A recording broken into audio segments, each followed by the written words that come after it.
Why is it important to you to be present and be a good dad? What are some of the lessons you kind of learn? What is the trigger point? What's exciting for you right now in terms of work and your career? Besides the events and speaking events, something you currently working on? Is that something in your DNA, or is that something you kind of acquire as a kid or as a young adult along the way? What does your legacy mean? What was the most expensive lesson you have learned? And are there any like red flags you would watch out for? What is that one capital truth you living? So welcome back on another episode, the capital truth, the untold stories of those who found the future. And guys and gals, I got someone really special today, someone who's really close to me. He's a black card coach. He's an incredible human being beyond capacity. And not only he runs a debt fund, and he went through different things in the past, which I'm super duper excited kind of unravel everything. He even told me he was working on his compound for the past 2 days. So he's handed to, he's a family guy, the one and only Dan Pierson. Thank you. Thank you for having me. I'm going to pay you to just follow me and introduce me in rooms wherever I go. That would be my honor. I mean, that's a dream come true. I would love to do that. Yes, we just got to get there first. I got to make more money, and that's why we're here, though. We are here to push. We'll be in Utah.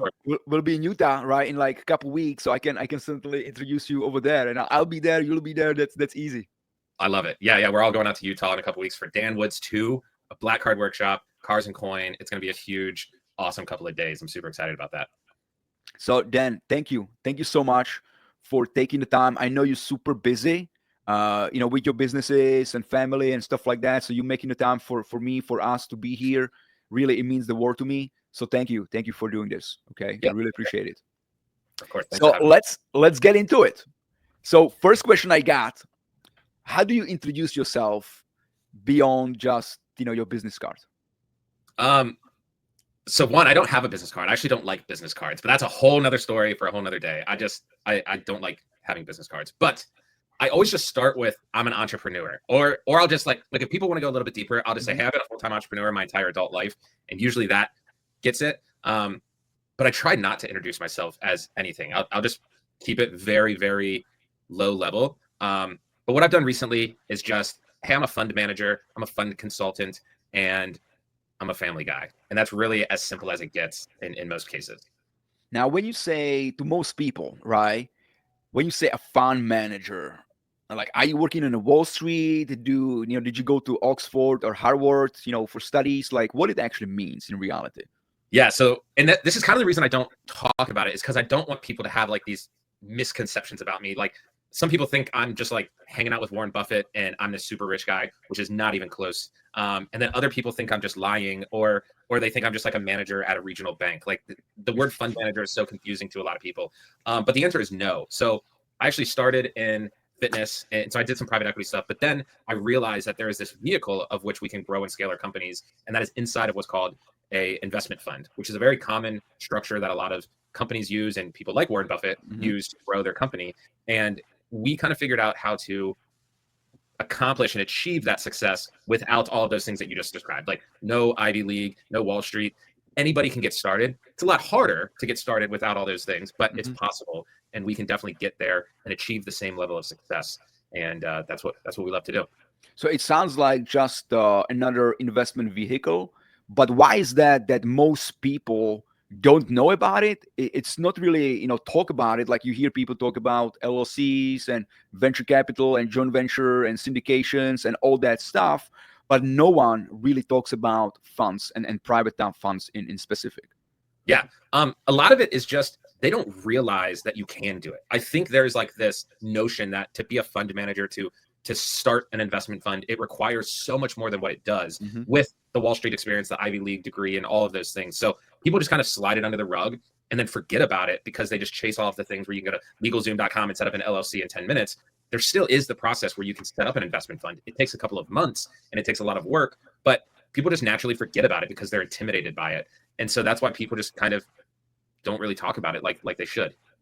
Yeah, I love it. So we'll talk about it a little bit, right? I mean, we have only like 45 to an hour.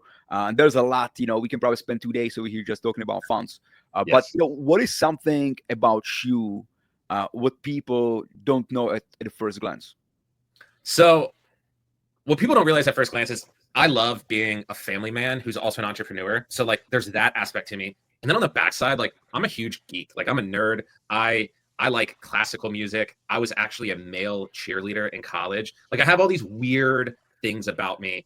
And sometimes when I come into like a business setting, I'm very put offish and I don't mean to be. So I'm just very quiet. I try to be like a power position. But at the end of the day, I'm just a regular dude. I love hanging out with my kids. My wife says that she has 3 kids when it's really me and my 2 sons. Yeah. So I'm just a big kid. I like a bunch of things. I've had a lot of really cool experiences in life, and so yeah, that's what a lot of people don't realize. I just have a lot of different sides to me. And I love that. And I feel like that's really where we connect because I'm a family man too. And yes, my wife, she also says that she has 2 kids and I just have one boy, So I guess we on the same page. But why is it important to you to be the family man? Like, why is it important to you to be present and be a good dad and having that title? That's such a good question. I think when you make the decision as an entrepreneur to be ultra successful, people almost sit back and wait for you to destroy your family because it's what we know. Like we've seen in the movies since we were children that the business guys and the business girls are the bad guys and they're horrible people. They ruin lives. They're not good parents. They're not good spouses. And I think it is so important for me to do both of those things. And I made that decision even before I met my wife and even before I really dove into entrepreneurship that I wanted to be a great family man. I wanted to have a lot of fun. I wanted to spend time with my kids while also being ultra successful and earning tens of millions of dollars. Like I wanted both. And I realized that to get there, it was a path less taken. There's very few people who do it successfully. And it was a challenge and it's still a challenge. And it's difficult to do both things and keep everybody happy, but it is possible. And so I live, breathe, and obsess over this idea of making both work. I love that. And I want to stay on that a little bit because, selfishly, that's important to me. So like me hearing you say it just like solidifies my mission as well. So it is possible, guys. It is possible to be super duper, successful in your business and making a lot of money and having that extravagant, fantastic life and still being a family man, right? Like what are some of the things then would you suggest to have that balance for people? Because I know having those balance, it's really hard at times. So, and you're right, the balance is brutal. And I think what a lot of people don't realize is that sometimes you have to have a season of your life where you are all in on the business, but it's setting boundaries around that. So like when I first got started in the fitness space and I had a couple of gyms and a couple of startups and online businesses, I was all in on that. And I told my wife very early on, hey, I'm going to be 24/7 for a couple of years, but it's going to take us to a place that a lot of other people don't get to. And we did that. And of course there was challenges in there and then the pandemic hit and all these different things, but having that understanding and communication is first and foremost. Mm-hmm. And then what we ended up doing is we actually homeschool our kids now so that we can travel as much as possible. So I'm very blessed that I can work from anywhere right now in the past, really since the pandemic. So we've been very mobile. We travel a lot. We'll just go set up shop for like a month somewhere. I'll work a couple of hours a day or sometimes a full work day, and then we'll hang out and we're in a different place. We're spending time together. I started bringing my family to different events. So if I'm speaking at an event, I love to bring them and have my children watch me speak on stage. I even have been having my 10-year-old son introduce himself really quickly. So I'll have him stand up in the crowd in front of, 100, 200 people and introduce himself to like start that public speaking. And even it's becoming almost part of my personal brand where I got invited to speak at an event in Costa Rica. And because of how family oriented I am, they decided to add a family aspect to the event and encourage people to invite their families. And we're even going to do a children's entrepreneurship like workshop with all the kids who show up. So once you like make that commitment and it becomes part of your brand, people will adhere to it. And then you're in the driver's seat. So like, I'm not going to go to an event where my kids and wife aren't going to be welcomed at, if that makes sense. So you really can dive into it. You're almost like living my dreams. So, I was thinking about exactly what you're saying, right? Like traveling the world and speaking at different events and just moving, right, with the business where the business kind of takes us. But at the same time, like I don't like being away from my family. So our son, he goes to third grade right now and he goes to pretty good school. But I was thinking about like homeschooling. So like how difficult or easy the transition was and what are some of the lessons you kind of learn along the way? Good question. Yeah, so like it usually comes to a tipping point where you decide to do the homeschool, and ours was complications with the school that we were at, and we sent our children to a very nice school as well. It was a private school in Cincinnati, and but we had to keep lying about why we were traveling so much. And at a certain point, we were like, "Hey, Kids were sick all the time. yeah." So it's like we're either going to get in trouble or something's going to happen, and I don't want anybody to get in trouble or my kids to be punished for us traveling and living the lifestyle that we want. And luckily, for anybody listening, since the pandemic, there has been millions and millions and millions of families that have decided to go this route. So the amount of resources is insane. Like anywhere you go, anywhere you look, it is very easy to find resources in your community for this. So my wife did most of the research, like very, very thankful for her. She kind of led the drive of this homeschool idea. And we pulled our kids in the middle of last like school year. So in the middle of the 2023, 2024 school year. And it is hard. It is hard becoming that teacher. It is hard having your kids home every single day. Like even with the amount that we spend with our children, it's nice to have that break every once in a while. Yeah. And what we ended up doing is we found like there's these things called co-ops. They're all over the world where you can hang out with other homeschool families and there's still education involved. We found like a one level up from a co-op where we can pay a tuition and have teachers teach like some of the core studies, and it's designed for homeschoolers. So it's like a school for homeschoolers. It's a very interesting setup. It is like an hour away from our house, or like 45 minutes, hour with traffic. But we did that. So we sent this past school year, just 2 days a week, we would go hang out there. My kids would get some of their core education so that we didn't have to be the teacher for everything. And then we got to spend a ton more time with our kids in that aspect. So lots of resources, tons of options. You can have your kids home 24/7. You can be in a co-op led by other parents. You can be in fancier co-ops where you pay a tuition and have teachers there so that the parents don't have to do as much. There's a lot of options. And we just wanted to make sure we could still snap our finger and say, hey, we're going to be gone for 6 weeks. Is that okay? And they didn't care. They don't, as long as we're still paying the bill, they don't give a crap what we do, you know? So that's kind of the idea that we had with that. And we had a really good year doing that.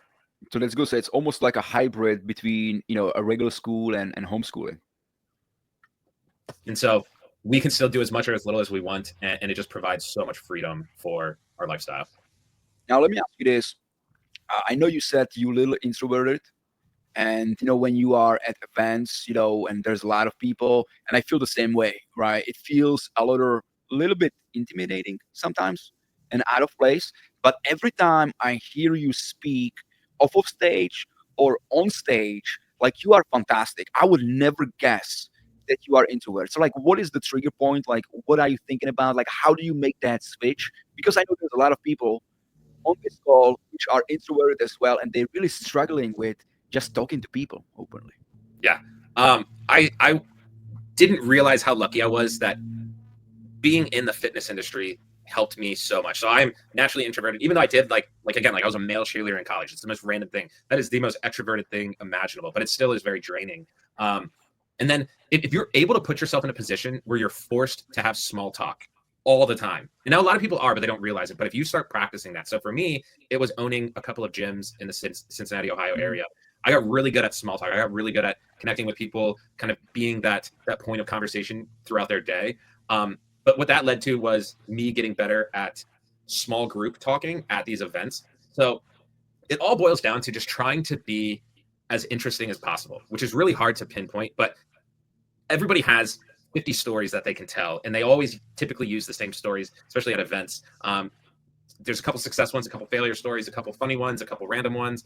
And when you start talking to groups of people, you can watch the body language of the group of people you're talking to. And when people are leaning in, then whatever you're talking about, it's interesting and they like what you're saying. So just make mental notes of what you say and how you say it and the engagement that you're getting from people. And then just keep doing the same thing over and over again. Like you can have the same strategies and techniques of small talk. And then on stage, so, John, you've seen me speak on stage a couple of times. I'll do keynote presentations all the way down to like a couple of minutes on stage. I still get terrified. Like I've only done a couple of speeches where I have to hold a microphone, and I almost puked before because I shake so much because I'm nervous going up there. So I realized if you just hold your hand to your chest and just like press it into your chest, that's a really good way not to shake. Mm-hmm. But it's just trying to keep the energy up and tell stories. And it's practice. Because 3 years ago, had you told me that I would travel the country and speak on stages, I would have laughed in your face and told you there's no chance I could do that. So it's cheesy. Everybody says it, but practice and repetitions, it really does improve your speaking quality and your ability to get up there and just kind of wing it. That's awesome. So now, like this event in Costa Rica, like what are you going to be speaking about? What's going to be the topic? What you're going to be educating people? Yeah, so it's an event for people looking to get into boutique hotel investing. And I'm going to go down there and talk about investment funds, raising capital, and really just structuring deals in that unique way. So it's really cool because the room, I'm not going to know anybody in the room except for the gentleman hosting the event. It's going to be a totally new crowd of people. And I'm going to be able to offer a solution to their process, which is they're probably freaking out. They want to buy like one boutique hotel in Central America, the Caribbean, and I'm going to give them an option to think about it differently. And so I'm going to add a ton of value to their process, hopefully, and we will hopefully have a good time as well. No, that's great. Pura vida. I mean, I don't know if you went to Costa Rica. It's one of my favorite countries. It's gorgeous. It's beautiful. It's clean. The people, they fun. And yeah, I think you can have a lot of fun besides, speaking on the stage as well. Yeah, I'm excited. I've never been, so I'm very excited to go. So now, let's switch gears over here a little bit. What's exciting for you right now in terms of work and your career, besides the events and speaking events, something you currently working on? Two things, and one I want to wrap my first thing around my family lifestyle. So something I'm very excited about is recently having the ability to say no. So throughout most people's launch, from hey, I want to be an entrepreneur to hey, I have money now, and that is subjective to everybody's lifestyle. You basically say yes to everything, and sometimes you have to say yes to everything. Every opportunity, every chance you get to grow, push the needle forward, and then you get to this point where you can be a little bit more selective. And I'm finally at that point, and it is super exciting, where I can say, hey, I have a 5-year-old and a 10-year-old son. We're in this really good bubble, and I don't want to add more work to my plate right now. So I'm way more selective about the things I do, how much money I'm getting paid per unit of time I'm investing into anything, whether it's consulting or consulting for equity or growing something or building something. And that's just been really, really exciting for me, is saying, will this have a positive or negative impact on the travel or the time I want to spend with my family? So that's been really cool. That's been a big dream of mine, is to have that freedom of choice on how I want to make my money. And then the other thing is we're really doubling down on our debt fund. So I did a couple of real estate funds. Now I'm doing a debt fund. We kind of did our trial period with a single investor, and that's been an amazing experience. We're rolling that into an open-ended fund. So we're really just taking our whole process and saying, hey, this is now a forever thing, and we're going to launch that hopefully in the next couple of months. So very, very excited about that. That's awesome. So that's the ultimate freedom, right? Yes. Yeah, having that open-ended fund. Now, let me ask you this, Dan. You look fairly young, right? Like, what was some of the turning points in your life which changed the game for you? That's a good question. So a lot of it is, well, I want to give a characteristic and then answer the question is, if you're young and you want to be an entrepreneur, you have to have unrealistically high amounts of grit. And having that ability to just never take no for an answer and being relentlessly obsessive over your mission is very, very important, because when you are young, or really at any age, you're going to get so much negativity and you're going to get so many people cheering for your downfall that it is demoralizing and it sucks and it hurts and it's hard and it's isolating. But it's really just making that decision. It is planting that flag in the ground and saying, my life will be this. I've seen other people achieve this success before. Why can't I? And really just having that pure madness driven grit to go get that, regardless of what anybody says. And so I was very lucky to have that realization while I was in high school. And I said, I'm going to change my family's life. I'm going to change my life. I want to change my future kids' life.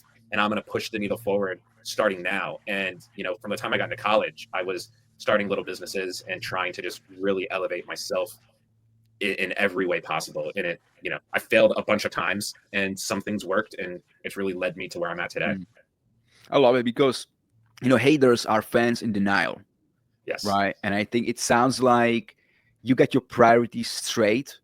And I know, if you really want to be successful, yes, you will lose a lot of people along the way, but it sounds like you knew what were the people, which is your family, the most important people in your life, and what you're after, and you were okay with sacrificing certain relationships along the way.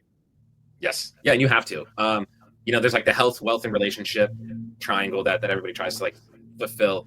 And there are certain points where it's, hey, if I'm all in on the business and all in on my children, there are some people that are going to be left behind. And that is okay, because at some point the kids are going to be in school. I'm going to have more time. The business is going to be more successful and I'll have more time. and you can go back and fulfill these missed things that you had to let go. But in the now, sometimes you have to just let things go to kind of achieve what you want. So I totally agree with you. Now, what challenge that shaped you who you are today? What was the challenge?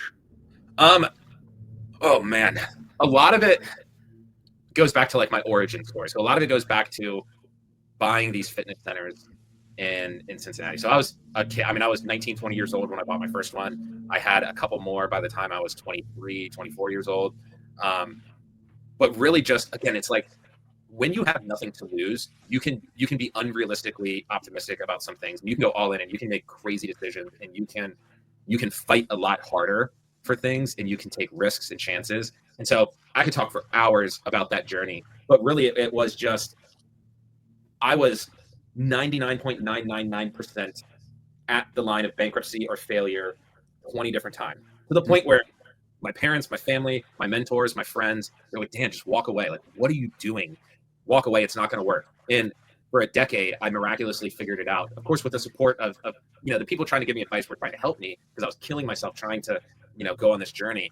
And I hit the lottery 10 times, and every single time it somehow ended up working itself out. And we managed to stay open, all just for the pandemic to shut down the businesses anyway, and kind of screw it all up at the end of the day. But the grit and the journey and the experience and the wisdom from that time all the way to the pandemic was awe-inspiring, life-altering, and kind of gave me the tools needed for starting a fund and going through that same climb again.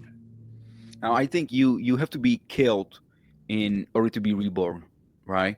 So it sounds like you literally kill yourself multiple times for you to be reborn and reborn and reborn and reborn again. Now, you talk about grit, and I agree with you, 100%. It is that thing which really keeps you going when everybody quits. Now, do you think, is that something you have to be born with?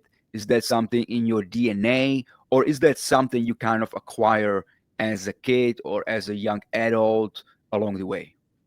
I hope it's not something that you're just born with. I hope it's something that can be trained and earned for people who feel like they might not have the persistence or the grit. But I think a lot of it is that mindset. Like, if you make that decision that you refuse to fail or you refuse to give up, it forces something to turn on in your brain where you have to think and exhaust every option and really just never give up. And some of it's an ego thing too. Like, I did not want to fail for all of these reasons, but also I didn't want to be a failure. And so like it's this obsessive devotion to the business and to your lifestyle and to your brand to just never give up. But I think it could be earned and trained with those mindset shifts. So it's all about the conversations you're having with yourself in your head. Are there any like rituals or any supplements, anything outside the ordinary, like going to the gym and eating healthy, something to really replenish, your mind and your body, so you can keep on going and going even harder than before?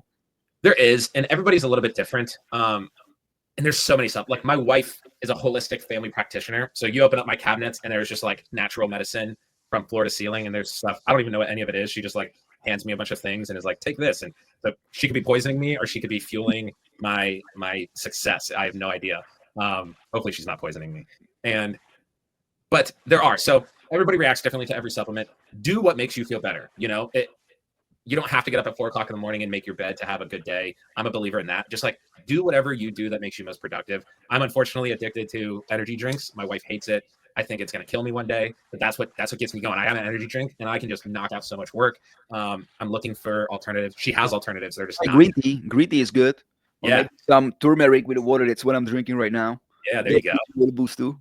Yeah. And so it's all these things. It's like reducing the inflammation. I have noticed that. So when I reduce inflammation, I feel like my brain fog goes down a lot. And of course, I'm 33 years old now. I feel like I'm getting ready to lean into all of the natural slowdowns. I'm already feeling it. I mean, the past 3 years since I hit 30, I've already felt a tremendous drop in energy and all of those regular things that happen once you turn 30. I feel like I'm really heading into that direction now. So maybe in 5 years, I'll have a full stack of supplements and exactly what to take. And I'll have to learn what they're called instead of just my wife giving them to me. And I'll give you that perfect list. So, my wife, she's the same way, by the way. She's the pharmacist. You know what I mean? She stacks it up for me, just take the stuff. But I think at the same time, it's having the right people in your life and having the right guidance. and don't try to really reinvent the wheel. Just do it. Right? There's really no secret to success, because there've been many people which came before us, which kind of paved the way for us just to take the steps. Right? So I feel like many times people, because of their ego, or they want to be unique, they want to feel like unique, because maybe they still searching for uniqueness within them, they kind of try to reinvent the wheel. So many times, if you just suggest them to do something, and even though they know for a fact that you actually took that road before and you've been successful, they still wouldn't take the advice. They still wouldn't act upon it. They still would try to like figure it out and overthinking and overanalyze stuff. But it sounds like you think, you plan out, but you do stuff which is hard and which is difficult at times without much of a thought. So that's great. Yeah, you're absolutely right. Now, what do you do that your competitions don't or can't, that makes you different? I think my biggest thing right now is some of the access that I have to some rooms. So part of my path in the past 5 years has been building a level of respect inside of this emerging fund manager community. And I knew it would take a lot, and I knew I had to give a lot to get this. And part of that was helping the Black Card community. So we are all part of, fundlaunch.com in their Black Card community. I've been helping as a consultant, a mentor, a coach, a consult for equity partner, like all these different things where I had success. I figured it out. I followed the program and the path and the ideas. And now I give back to the community through speaking on stage and giving, my best bits of advice and knowledge. But from that, I now have hundreds of people who have successfully launched and raised 10, 50, 100, $500 million in their own companies, where I've been a little part of their journey. So I know I could call them 7 days a week and twice on Sunday, and there's a 95% chance that any of these people I call, they're going to answer their phone, because they'll be like, oh, Dan helped me in this process, or Dan really helped me figure this out, and it helped me get to the success I'm at today. And I never call on these people, but I know if I need something, or I need a connection, or I need to get on this stage, or I need to get in this room, I can leverage the work that I've done in helping people to benefit me in the future. And so I'm just stacking this reputation inside of these communities as a helper, as a giver, as a connector. And I know that that's going to help me tenfold. And I talk about this, like when I'm starting a new company, when I have this new debt fund that we're super excited about, and all these other people are asking, hey, Dan, can you be a board member, or I'll give you equity to just consult me forever. Those are the types of things that we're talking about, is the access that I have that a lot of other people don't have right now. And that's so important, right? Like they say, your network determines your net worth. Now, with that said, I know there's just so much capacity and time we have to really go deeper with those relationships too. So is there like a specific number maybe you use to say, I can really go deeper with 20 people, and then maybe 50 people can go like halfway, and 100 people I can, be connected, but you cannot be spending time with everyone. But like we understand that. So, what is your number, or if there's a number, like, did you ever thought about that? So I've never actually put a number to it.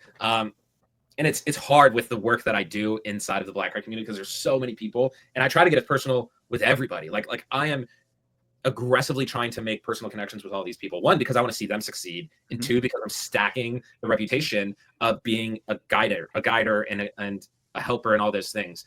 But you're right, and that's why the natural progression for me has been, hey, if I get on stage and talk to 200 people, that's the same as talking to 200 of them individually. Now, of course, there's some nuances and stuff like that, but the natural progression is going to be more social media presence, which I'm not good at all, but it's posting more videos, being more personable, and kind of creating that flow of content and information from my brain to the people that I want to be around. But to answer your question, no, I've never really put a number on it, because I feel like it's always just a huge number, and I'm just always talking to people. Which, by the way, I kind of disagree with your social media, because I like the stuff you put out. It's not just business. A lot of it is actually about your family, right? That's where people really can get the connection. So where people can find you on social media, like what's your handle? Yeah. Instagram is Dan Ryan Pierson. TikTok is Dan Pierson Funds. Facebook, just Dan Pierson, I think. I don't even know. I should probably unify all of them and make it simple. Okay. Then LinkedIn is Dan Pierson. But again, it tells a lot about you, because I know we talked about it 2 to 3 weeks ago, and bam, you're doing it. Like all of a sudden I see more Dan on social media, right? Yeah. And it's hard to do, and it's awkward. Like I did find I downloaded TikTok for the first time like a month ago. So like I held off for the 7 years it's been out or whatever because I thought it was silly. But it is really easy. Film the content on TikTok and then it saves to your phone and then you can just redistribute that content anywhere. Now, of course, eventually I'll get more in tune with all of this but I mean it's not as hard as you think. It's just hard to get started and it's hard to tell yourself that it's okay in allocating the time for it and trying to figure out what to put. But just start putting something out there. And what we did learn is at these events, a lot of people are going to events. Like since the pandemic, events have been all the rage. Just hang out with people there and make a video with somebody. Just run up to somebody during a break, put your phone out, make a quick video with them. It's really, really easy to do. And then post that on social media. That's a great tip, actually, which I think I'm going to apply for Utah as well. Yeah, you should. Yeah, for Dan Woods too. Just come up. We'll make a video and yeah, we'll get it going. So Dan, what is that thing you've been working on in the background which you haven't said out loud yet? The big one is rolling the debt fund into the open-ended fund. But what I'm really working on now is how to take everything that I'm doing and kind of pull it into one funnel or one business or one opportunity. Because I have all these little pieces of equity and things for consulting, for advising, whatever, being a board member. I have my real estate funds. I have my debt fund. I have all these other people that are basically saying, Dan, just help me start my fund and I'll give you a chunk of it and like just do all these things. So like with the established funds where I get a small piece, my own funds, people wanting to start from scratch, but they have very exciting, very successful existing businesses. I need to figure out how to kind of bring everything into one roof. And I've tried this multiple times and I've actually failed multiple times where like I would build a team around me of unbelievable people. And then like we just couldn't figure out where the workflows would go. So that is always in the back of my head is as all the horizontals keep growing and building is how can I put them into one thing? And it will eventually happen, but I guess it's a timing thing and it's a workflow thing. And it's where does the money come and go and flow and who gets what and what gets who and all those things. But that's like my biggest question mark is all that. Maybe I just keep everything separate and that's just the path for the next 5 years. It's just letting each pillar grow. So I don't know. That's kind of the big, most exciting thing is the debt fund, rolling that into an open-ended opportunity, monthly distributions, like really cool thing there. But it's just trying to figure out that future piece. I think, and I had a conversation yesterday with Hector Chimea down in Florida. I think it's just a natural progression where you're doing multiple things and you might be great at all of them. And then there's a point where you either automate it or you delegate it, or you just take it completely off of the table because you're going to pick that winner, right? And you just run with that one thing. Because it's hard to really be 100% in so many things and still be present, right? It's nearly impossible. Yes, I totally agree.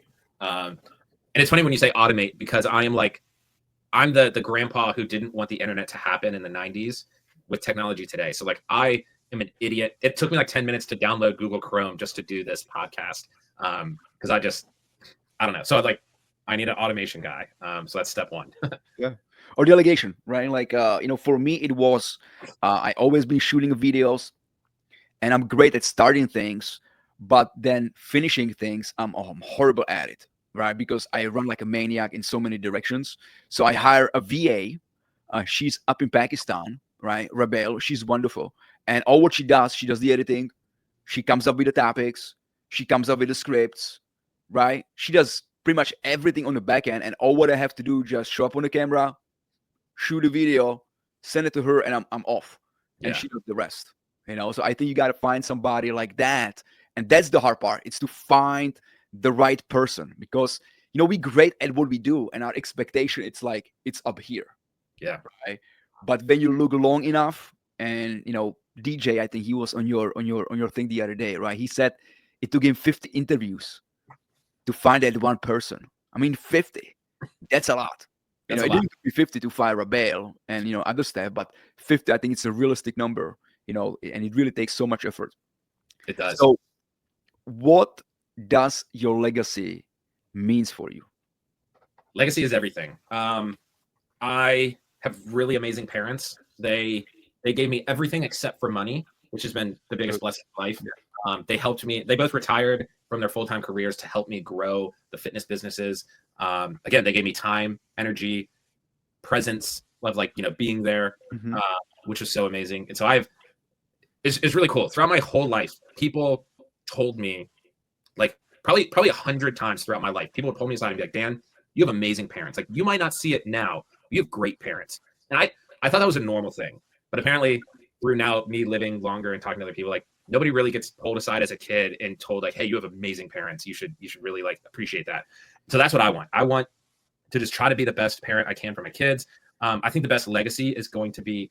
Now there's this interview that the founder of FedEx, or like FedEx Kinko's, he was talking, and he basically just said like, I just want my kids to want to hang out with me when they're older. So like that's it. Like that is the definition of success, is once I've got the money and the success and the land and the houses and the cars and the jet, like all of the things, will my kids still actually want to hang out with me? And that's it. That's at the end of the day, that's all that matters to me, is just that. So that's kind of the legacy here. I don't care about anything else. I just want to enjoy the time that we have. No, that's so good. I saw the interview as well. Actually, like, I think 2 days ago, I saw it on Instagram, and I was like, that's it.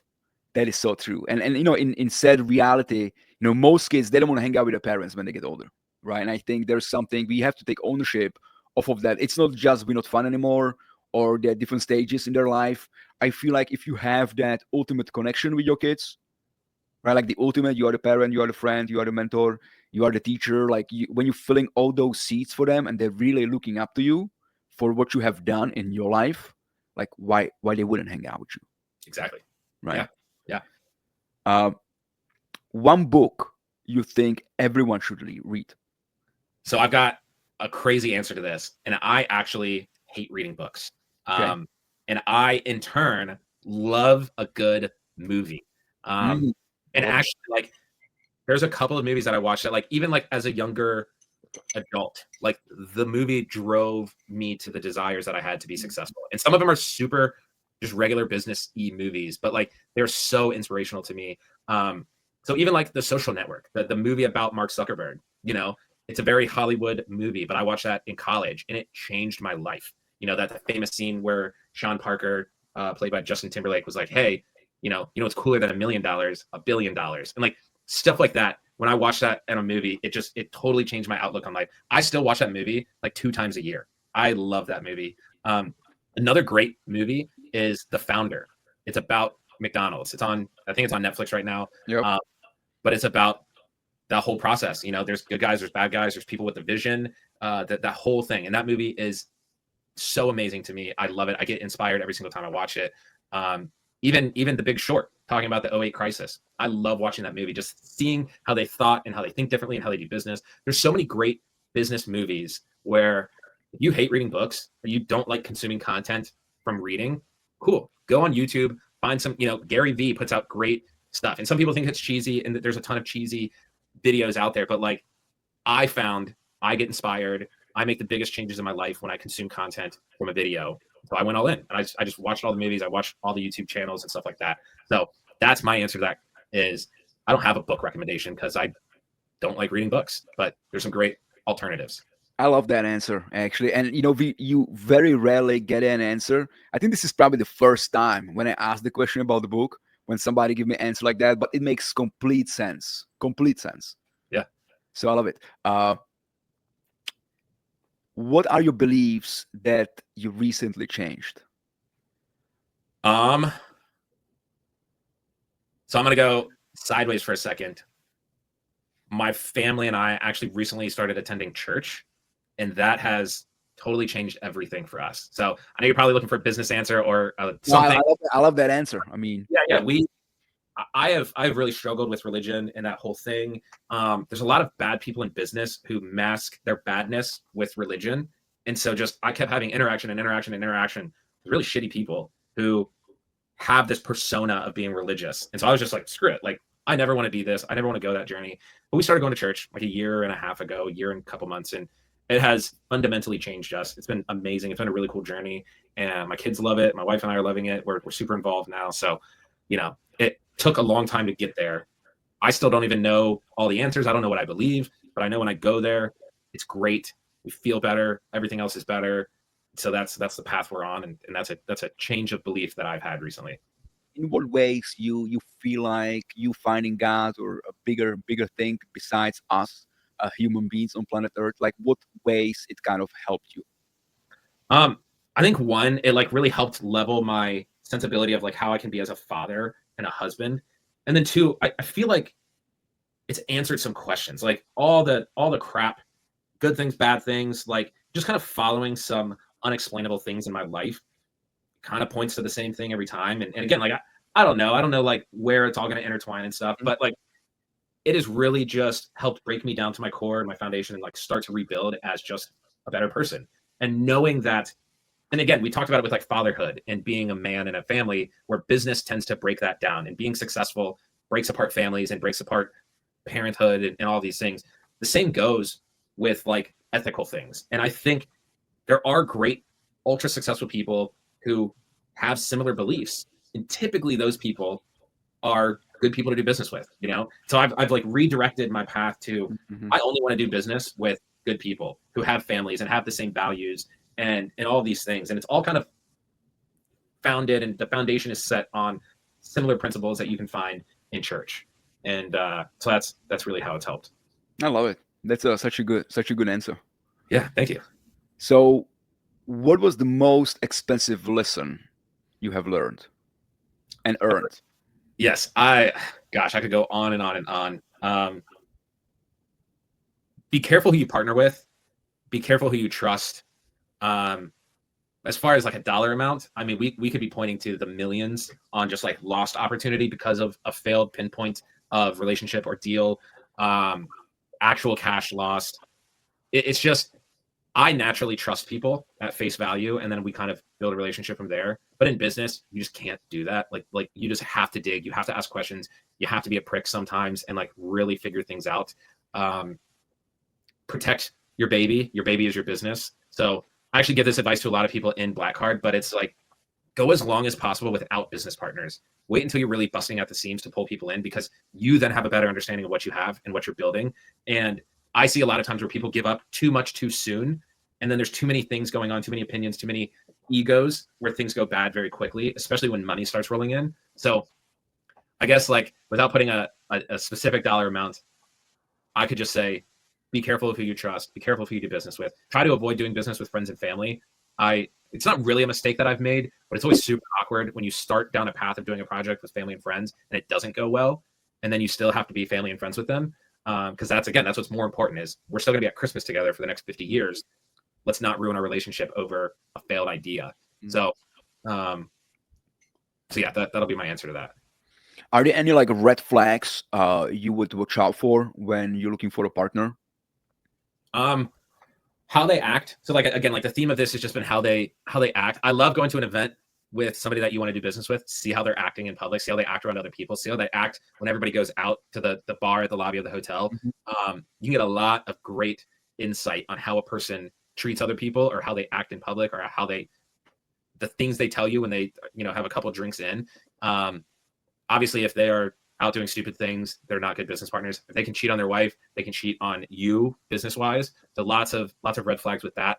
And just kind of what their purpose and drive is. So there is some value to like a young kid who wants the Lamborghini and the lifestyle, because like they have that grit sometimes. But at the end of the day, like that eventually fizzes out. So something that they're working towards. And then just like the powers and controls they want inside of a business and why. So having that clear understanding of, a controlling stake and or the decision-making process inside of a business, just being clear on that and having the hard conversations first and seeing how they react to that is going to be the best red flag or not red flag for these people. I love it. That's such a great tip. And I'll definitely use it at Salt Lake City right now, because there's a couple of people I'm thinking of partnering up with. We feel like aligned on the mission. But you're right. Just keep on observing, right? Keep on seeing, and the things kind of they will come to you, with time. I know we're coming to the end. I got one last question. Yeah. What is that one capital truth you're living by? It's going to be repetitive, but it's family first. It's every decision I make, every idea I have, it is, can I spend more time with my kids? Can I travel more? Can I enjoy life? So that is it. It is this like constant realization that our life expectancy as men is 72 years old, which means our like our half life, our midlife crisis is really at 36 years old, which is crazy because people think it's like when you're 50, that's your midlife. It's really 36 years old. So I want to spend time while I'm young and I have young kids enjoying life. And that is my mission right now. It's that my life is almost halfway over statistically. And I just need to be very clerical about who gets my energy, how I make money, and how I live my life every single day. So that's where I'm at. I love it. Dan, thank you so much. Yeah. Joining us over. And that's a wrap on this episode of Capital Truths, the unscripted journeys of those who find the future. If something sparked your thinking today, don't keep it to yourself. Share the episode, leave a comment, and keep the momentum going. Money is just a tool. Clarity is the game. Stay curious, stay bold, and we'll catch you on the next one. Peace out.